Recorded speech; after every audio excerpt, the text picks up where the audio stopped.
চেতনায় স্বদেশ প্রযোজনা ঋতুরঙ্গম নাট্যকেন্দ্র সৃজন রাহুল বিশ্বাস অংশগ্রহণে প্রিয়ান্তি বক্সি শম্পা দত্ত বর্ণালী মুখার্জি রাহুল বিশ্বাস ও আমি মৌসুমী সাহা নৃত্যে আছে অর্কগণ।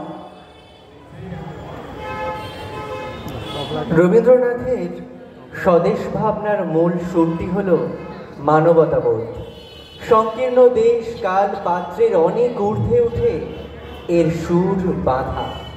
রবীন্দ্র কবিতায় দেশাত্মবোধ ও স্বদেশিকতা বিষয়ে যে পরিচয় পাওয়া যায় তা গভীর, ব্যাপক এবং বিশ্বমৈত্রীর নামান্তর।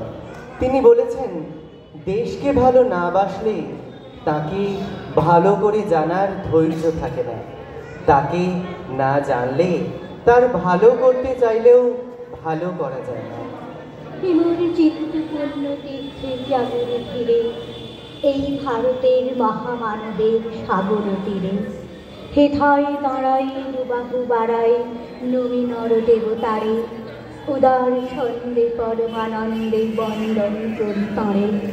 ঘন গম্ভীর এই চিরকুধা নদী জপমালা ধৃত প্রান্ত হেথায় নিত্য হেল পবিত্র ধরিত্রীরে এই ভারতের মহামানবের সাগর তীরে। কেহ নাহি জানে কার আহ্বানে কত মানুষের ধারা দুর্বার স্রোতে এলো কোথা হতে সমুদ্রে হল হারা। হেথায় আর্য হেথায় অনার্য হেথায় দ্রাবিড় চীন সংখ্যন দল পাঠান মোগল এক দেহে হল লীন। পশ্চিম আজ খুলিয়াছে দ্বার সেথা হতে সবই আনে উপহার। দিবে আর নিবে নীলাবে নিবে যাবে না ফিরে। এই ভারতের মহামানবের সাগর তীরে রণধারা বাহি জয়গান গাহি উন্মাদ কলরবে ভেরে তি মরুপদ গিরি পর্বত যারা এসেছিল সবে তারা মোর মাঝে সবাই বিরাজে কেহ নহে নহে দূর। আমার শনিতে রয়েছে ধ্বনিতে তারি বিচিত্র সুর। হে রুদ্র বীণা বাজো বাজো বাজো ঘৃণা করি দূরে আছে যারা আজও বন্ধ নাশিবে এই ভারতের মহাসাগরের সাগর তীরে। 1905 সালে বঙ্গভঙ্গ বিরোধী আন্দোলনের কালে তার স্বদেশ প্রেমের স্ফুরণ দেখা দেয়। তিনি সমুদ্র হিমাচল ব্রিটিশ বিরোধিতা ছড়িয়ে দিয়েছেন। সে সময় স্বদেশ প্রেমের গানগুলো দেশপ্রেমিকদের কণ্ঠে কণ্ঠে হয়েছে ধ্বনিত।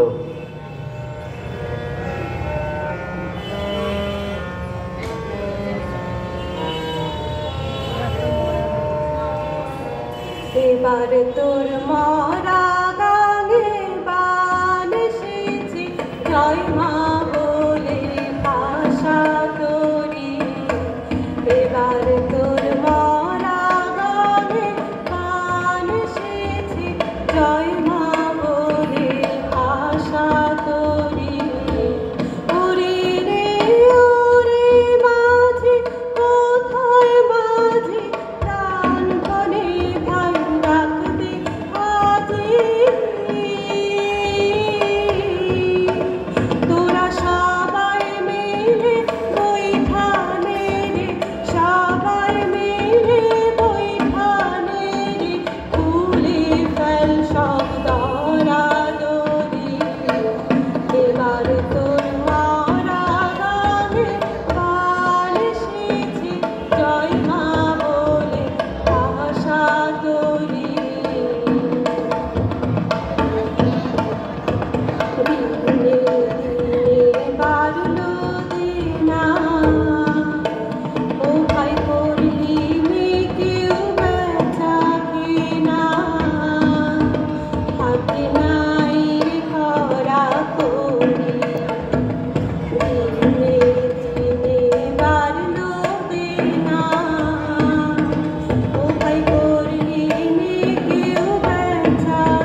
জয় মা বলে ভাষা তোরি। এবার তোর মরা গানে বান এসেছে, জয় মা বলে ভাষা তোরি। ব্রিটিশ সরকার 1915 সালে রবীন্দ্রনাথ ঠাকুরকে নাইট উপাধিতে ভূষিত করেন, কিন্তু পাঞ্জাবের জালিয়ানওয়ালাবাগে ইংরেজ সরকারের প্রবর্তিত এক বিল, যার আওতায় বিনা বিচারে কোনো লোককে আটক করার বিধান পাশ করা হয়েছিল, তার বিরুদ্ধে বিক্ষোভকারী প্রায় 2000 নিরস্ত্র মানুষের উপর গুলি চালানো হয়েছিল ব্রিটিশ সরকারের নির্দেশে। ওই মর্মান্তিক গণহত্যার প্রতিবাদে রবীন্দ্রনাথ ইংরেজ সরকারের দেওয়া নাইট উপাধি ত্যাগ করেছিলেন 1919 সালের 13ই এপ্রিল।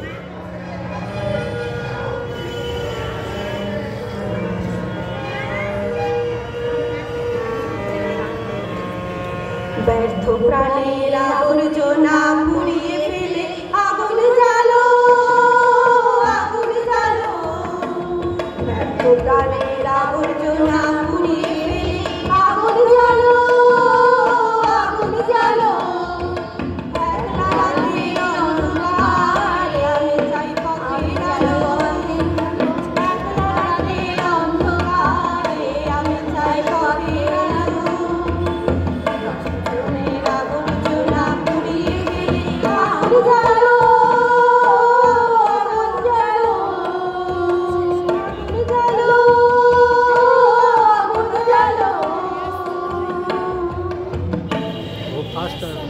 রবীন্দ্রনাথ স্বদেশকে ক্ষুদ্র ভূখণ্ডের মধ্যে আবদ্ধ না রেখে বিশ্ব চেতনায় তাকে রেখেছেন। তিনি সব দিক থেকে দেশকে পরিপূর্ণ দেখতে চেয়েছিলেন। তিনি বলেছেন, দেশ মাটিতে তৈরি নয়, দেশ মানুষের সৃষ্টি। দেশ মৃন্ময় নয়, চিন্ময়। মানুষ যদি প্রকাশমান হয় তবেই দেশ প্রকাশিত। তাই দেশের প্রতি প্রেম হলো মানুষের বিকাশ। পড়াশোনার মধ্যে দিয়ে মানুষের ভাবনা চিন্তার উত্তরণ, শিক্ষা গবেষণা, স্বাস্থ্য, কর্মসংস্থান, খাওয়া পড়া এবং পরিবহন যোগাযোগ ব্যবস্থার উন্নয়ন। তিনি শান্তিনিকেতন, শ্রীনিকেতন ও শিলাইদহে পল্লী উন্নয়নে অসংখ্য কাজ করে গেছেন। হিতা একদিন বিরামবিহীন মহাঙ্কার ধ্বনি, হৃদয়তন্ত্রে একের মন্ত্রে উঠেছিল রণরণী। তপস্যা বলে একের অনলে বহুরে আহুতি দিয়া, বিভেদ ভুলিল জাগাই তুলিল একটি বিরাট হিয়া। সেই সাধনার সে আরাধনা যজ্ঞ শালায় খোলা আজিদা, হেথায় সবার হবে মিলিবারে আনন্দ শিরে। এই ভারতে মহামানবে সাগর তীরে, সেই হোমানলে হেরো আজি জলে দুঃখের রক্ত শিখা। হবে তা সহিতে মরণে দহিতে, আছে সে ভাগ্যে লিখা। এ দুঃখ বহনে কর মোর মন, শোনুরে একের ডাক। যত লাজ হয় করো করো জয়, অপমান দূরে থাক।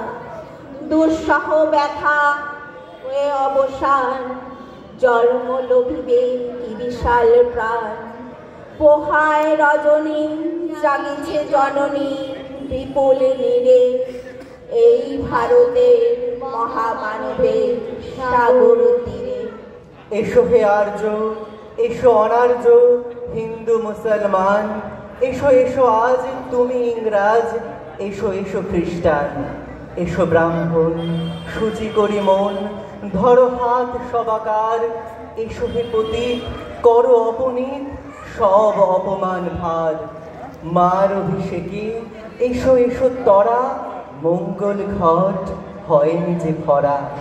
সবারই পরশে পবিত্র করা তীর্থ নিরে, আদি ভারতের মহামানবের সাগর তীরে।